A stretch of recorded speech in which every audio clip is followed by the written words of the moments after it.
Hello friends, welcome back to Footech. I hope all of you will be well and good. Friends, आज engineering geology की third series में मैं आप सबका स्वागत करता हूं। आज की इस सीरीज में हम 21 से लेकर 30 तक के क्वेश्चंस को डिस्कस करना चाहते हैं। फ्रेंड्स, इससे पहले 1 से लेकर 20 तक के क्वेश्चंस हमने दो पार्ट में डिस्कस कर लिया है। होप आप उन दोनों सीरीज को देख चुके होंगे। ये सभी क्वेश्चंस एग्जामिनेशन के पॉइंट ऑफ व्यू से इम्पोर्टेंट हैं। तो फ्रेंड्स, आइए इस वीडियो को शुरू करते हैं, जिसमें मैंने 21 से लेकर 30 तक के क्वेश्चंस को डिटेल एक्सप्लेनेशन और फिगर्स के साथ डिस्कस किया है। फ्रेंड्स, अगर आपको मेरा ये प्रयास अच्छा लगे तो प्लीज़ एक लाइक और मेरे चैनल को सब्सक्राइब करें, सो दैट मैं और भी अच्छे कंटेंट आपको दे पाऊँ। तो आइए फ्रेंड्स, इस वीडियो को शुरू करते हैं। The colour of statuary marble used for sculptors work is. Friends, आपको ये बताना है कि जो मूर्तिकार पत्थर का यूज करते हैं, मार्बल को यूज करते हैं मूर्तियों को बनाने के लिए, उनका कलर कौन सा होता है? रेड, ब्लू, वाइट और green. Friends, white statuary marble is the most precious marble in the world. जो वाइट स्टैचुअरी मार्बल होता है वो सबसे ज्यादा महंगा होता है पूरे वर्ल्ड में। It has been preferred by several famous artist and specially sculptors. जो मूर्तिकार होते हैं उनके द्वारा इस पत्थर को रिकमेंड किया गया है। तो फ्रेंड्स, यहाँ पे आपका आंसर हो जाएगा answer number 3, white colour. Isomorphism is a character accepted by some minerals which have analogous chemical composition and which crystallize in closely related to crystal forms. Example of isomorphous series are। Friends, आपको बताना है कि isomorphous के series कौन कौन से होते हैं, जैसे calcite group, barite group, aragonite group या ऑल ऑफ द एबव। तो फ्रेंड्स, आइए इसको पहले समझ लेते हैं आइसोमॉर्फिज्म क्या है और फिर आइसोमॉर्फस के कौन कौन से टाइप्स हैं। Isomorphism is the diffusion of two minerals. Friends, यहाँ पे ध्यान देना है कि आइसोमॉर्फिज्म तब होगा जब दो मिनरल्स एक दूसरे से डिफ्यूज होंगे। कैसे मिनरल्स? जिनका सेम क्रिस्टल स्ट्रक्चर होगा और जो बाद में different composition end member produce करेंगे। मतलब ऐसा मेंबर बनाएंगे जिसका जो कंपोजिशन होगा वो डिफरेंट भी हो सकता है या पार्शियली या कंप्लीट, मतलब बहुत अच्छा मिक्सचर हो सकता है उनका। वन मिनरल में belong to more than one isomorphous series. जो एक मिनरल होगा वो हो सकता है कई सीरीज से बिलोंग करता हो, जैसे कैल्साइट सीरीज, बेराइट सीरीज या एर्गोनाइट सीरीज, हैलाइट या ओइलाइन ग्रुप्स एटसेट्रा। तो फ्रेंड्स, आप यहाँ पे देख सकते हैं कि आइसोमॉर्फस के सीरीज के एग्जांपल्स कौन कौन हैं। तो यहाँ पे आपका आंसर हो जाएगा answer number 4, all of the above. Many attempts have been made to classify igneous rocks on the basis of their chemical composition. The most noteworthy system is। Friends, आपको ये बताना है यहाँ पे कि इग्नीशियस रॉक्स को क्लासिफाई करने के लिए कई तरह के मेथड्स बनाए गए हैं, लेकिन उन सब मेथड्स में सबसे अच्छा मेथड कौन सा है? जैसे number 1, Cross, Iddings, Pirsson and Washington, जिसको हम शॉर्टकट में CIPW मेथड भी कहते हैं, classification method, tabular classification, sand classification या नन ऑफ द एबव। तो फ्रेंड्स, यहाँ पे एक्सप्लेनेशन देख ले रहे हैं। Cross, Iddings, Pirsson and Washington CIPW is a system of classifying and naming of the igneous rock in engineering geology। igneous rocks के classification के लिए इंजीनियरिंग जियोलॉजी में CIPW मेथड जो है वो यूज होता है। The initial letter represents the name of the man who devised the system in 1902।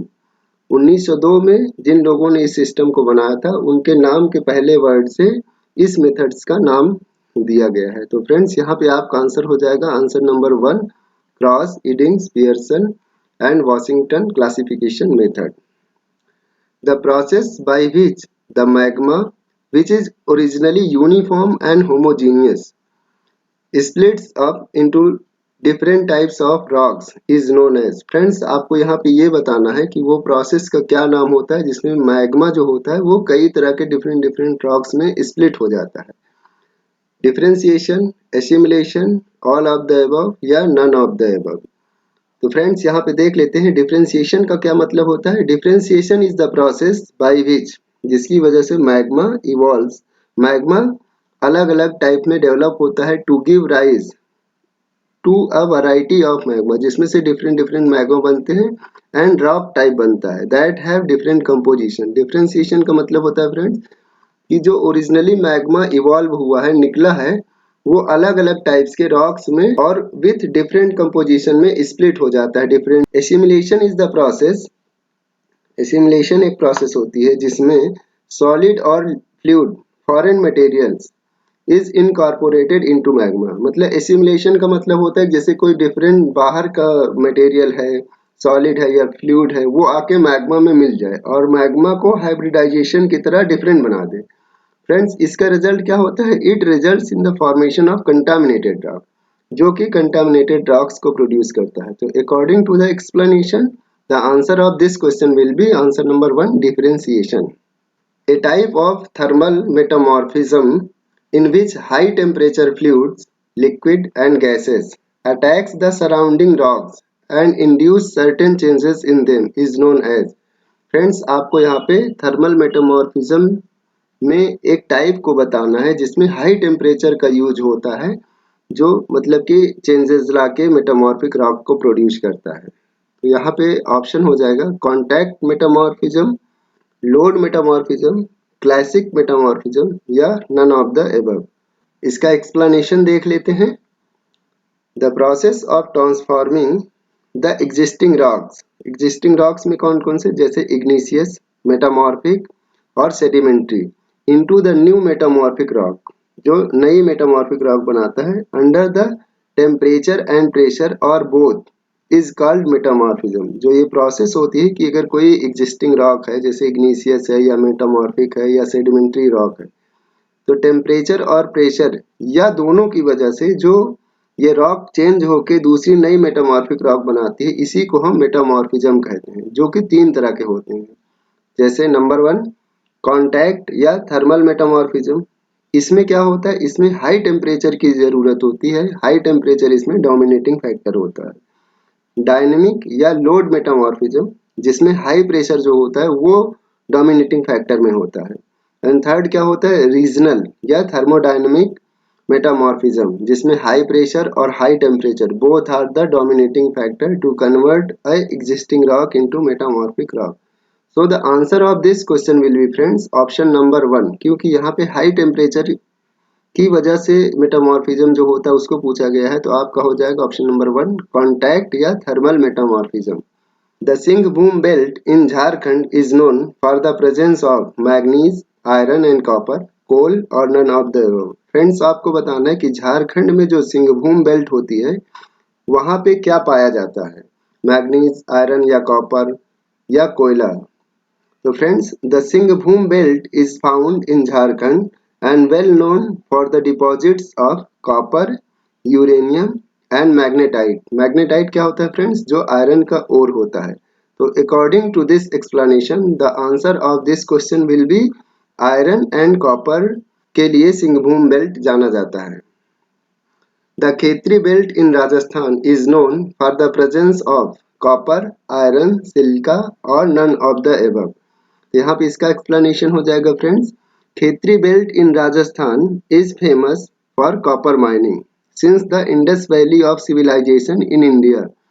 Friends, यहाँ पे आप मैप में उसका लोकेशन भी देख ले रहे हैं।